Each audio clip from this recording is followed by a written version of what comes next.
Good morning all of you. तो बच्चों, आज हम पाठ पढ़ेंगे सदाचार का ताबीज। इसके लेखक हैं श्री हरिशंकर परसाई जी।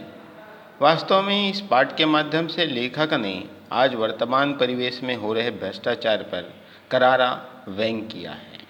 और व्यंग करते हुए आज वर्तमान के जो भ्रष्टाचार हैं, आज आप जानते हैं कि भ्रष्टाचार आज के समय में समाज पर बहुचर्चित विषय है। यह भ्रष्टाचार विषय पर परसाई जी के रचना काल में भी भ्रष्टाचार होते रहे होंगे। इस कारण से शायद उन्होंने भ्रष्टाचार पर व्यंग लिखा है। और उन्होंने इस पाठ में कुछ काल्पनिक और कुछ सत्यता पर बात की है। लेखक कहते हैं कि एक राज्य में चारों तरफ हल्ला मचा हुआ था कि भ्रष्टाचार बहुत फैल गया है, भ्रष्टाचार बहुत फैल गया है। ठीक है। एक दिन राजा जो है अपने सारे दरबारियों को बुलाता है अपने दरबार में और सबसे कहता है कि प्रजा बहुत हल्ला मचा के रखा है कि भ्रष्टाचार फैला हुआ है, भ्रष्टाचार फैला हुआ है। हमें तो आज तक कहीं नहीं दिखा। तुम लोगों को कहीं दिखा हो तो बताओ कि वास्तव में भ्रष्टाचार कहाँ है और कैसे है। दरबारियों ने भी राजा की बात सुनकर कहा कि हुजूर, जब हुजूर को नहीं दिख रहा है यह भ्रष्टाचार तो हमें कहाँ से दिखेगा। राजा ने कहा, ऐसा बात नहीं है।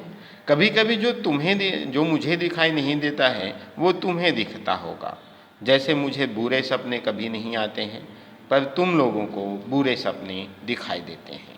दरबारियों ने कहा कि हुजूर, ये तो सपनों की बात है। फिर राजा कहता है कि फिर भी तुम लोग सारे राज्य में ढूंढ कर देखो कि कहीं भ्रष्टाचार तो नहीं है। अगर कहीं मिल जाए तो हमें भी बताना, और हो सके तो हमें हमारे देखने के लिए नमूना लेके आना कि वास्तव में भ्रष्टाचार कैसे दिखता है। एक दरबारी ने कहा कि हुजूर, हमें नहीं दिखेगा। सुना है वह बहुत बारीक होता है। हमारी आँखों में तो आपकी विराटता भरी हुई है। हमारे आँखों में तो हम आपकी विराटता देखने की इतने आदी हो गए हैं कि वो बारीक चीज़ हमें दिखाई नहीं देता है। हमें भ्रष्टाचार दिखा भी तो उसमें हमें आपकी ही छवि दिखाई देगी। आपकी छवि इसलिए दिखाई देगी क्योंकि हमारी आँखों में तो आपकी सूरत बसती है। पर अपने राज्य में एक जाति ऐसा रहता है जिसे विशेषज्ञ कहते हैं। इस जाति के पास कुछ ऐसे अंजन होता है, अर्थात आँखों में लगाने वाले अंजन होता है, काजल होता है, कि उसे आँखों में आंज कर, उसे आँखों में लगाकर बारीक से बारीक चीज़ों को देखा जा सकता है। मेरा निवेदन है कि इन विशेषज्ञों को ही हुजूर भ्रष्टाचार ढूंढने का काम सौंप दिया जाए, ताकि ये विशेषज्ञ जो है भ्रष्टाचार को ढूंढ सके और राज दरबार में ला सके। राजा ने विशेष जाति के 5 आदमी बुलाए और 5 आदमियों को बुलाकर कहा कि सुना है हमारे राज्य में भ्रष्टाचार चारों तरफ फैला हुआ है।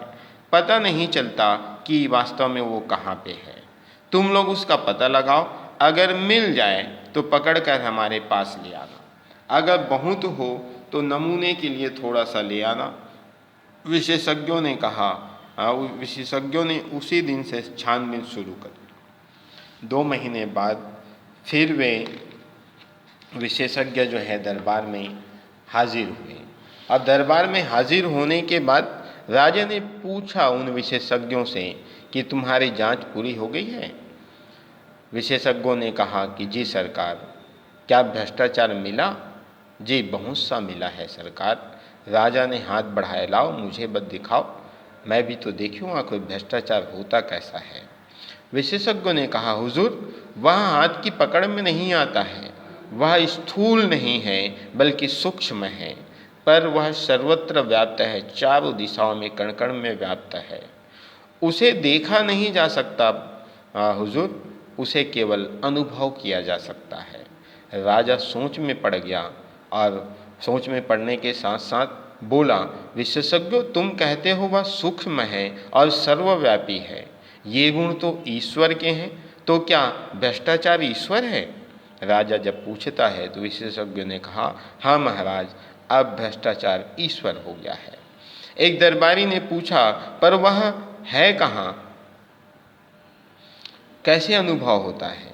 विशेषज्ञों ने जवाब दिया, वह सर्वत्र है, वह इस भवन में है, वह महाराज के सिंहासन में है। जब वह महाराज के सिंहासन में ऐसा सुनता है तो राजा जो है उछल कर दूर खड़े हो जाता है, अपने सिंहासन से उछल कर दूर खड़े हो जाता है। विशेषज्ञों ने कहा, हाँ सरकार, सिंहासन में भी है। पिछले माह इस सिंहासन पर रंग करने के लिए जिस बिल का भुगतान किया गया है वह बिल झूठा है। वह वास्तव मूल्य से दुगना दाम का है। आधा पैसा बीच वाले खा गए। आपके पूरे शासन में भ्रष्टाचार है और वह मुख्यतः घूस के रूप में है। विशेषज्ञों की बात सुनकर राजा चिंतित हो गए, दरबारियों के कान खड़े हो गए। राजा ने कहा, ये तो बड़ी ही चिंतनीय बात है, ये तो बड़ी ही चिंता की बात है। हम भ्रष्टाचार बिल्कुल मिटाना चाहते हैं। विशेषज्ञों, तुम बता सकते हो कि वह कैसे मिट सकता है? विशेषज्ञों ने कहा कि महाराज, हमने उसकी भी योजना तैयार कर ली है। अगर आप चाहें तो भ्रष्टाचार मिटाया जा सकता है। महाराज को व्यवस्था में बहुत परिवर्तन लाने होंगे, भ्रष्टाचार के मौके मिटाने होंगे। जैसे ठेका है तो ठेकादार है, और ठेकादार है तो अधिकारियों के घूस है।